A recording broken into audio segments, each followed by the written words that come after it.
Dr. Pandit, what he was talking about, that despite their best efforts and intentions, these errors may happen. That I also wanted to know, does it apply to alcoholics? Somebody was telling me that if someone is an alcoholic, then probably there are better chances of him, or higher chances of him experiencing anesthesia awareness. Yeah, so yes, dependence on alcohol, dependence on other abusing drugs, they are tend to basically being the difficult patients who would actually not go under anesthesia very easily, because some of the drugs are actually used as anesthetic drugs. For example, benzodiazepines, we use them for anesthesia quite an extensive amount of time, and if somebody is abusing that, then the tolerance for that person is very high. Also, the way it gets metabolized is different. Somebody might be metabolizing it very quickly, so not necessarily that you will be having the right dose, though given, and having the same desired effect. You might have a little bit less effect on that patient. Yeah.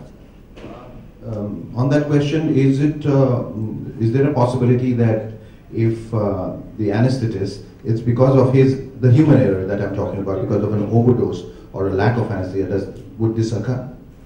The awareness, you mean? Yes. The awareness, yes, certainly. I mean, it could be a human error. I mean, that's one of the things which one needs to realize, that despite the best of the efforts, it could be it could also be that the patient has not disclosed the history of drug abuse, which is a very important thing. The doctor may have unintentionally given just the right dose without knowing that he's actually got a heavy dependence on these subjects, these drugs. So this is also very important history. So you need to tell the anesthetist everything. You need to tell the lawyer everything. You need to tell the chartered accountant everything. You need to tell the anesthetist everything. Portraying such a character on screen is very difficult. With cocaine and alcohol. No, I'm just kidding. But it was a frightening experience. When he had told me about the subject, first he said that about anesthesia awareness, and then he said कि हमारी film में heart transplant होगा. I was already freaking out, and when it came to shooting, I remember being in the actual operation theatre for 15 hours a day, and it used to freak me out कि जिस table पे मैं लेटा हुआ हूँ वहाँ पे लोगों के हर रोज ऑपरेशन होते हैं और लोगों को काटा जाता है, मुझे वहाँ पे लेटाया गया है. It used to freak me out, but it was very difficult to shoot for this film. More than that, it was the dubbing of the film.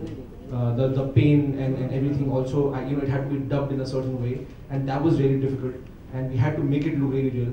So I really hope that when people watch the film, and when all the doctors watch the film, that they feel the pain that I'm going through, everybody feels what I'm going through. But I just want to ask you, how are you guys so cool opening up somebody's chest and looking at the heart? Because I would fail a couple of times. I don't know. It's so freaky. Because when they put prosthetics on me, I fainted 10 times. I can't imagine in reality how it would feel to actually see the heart.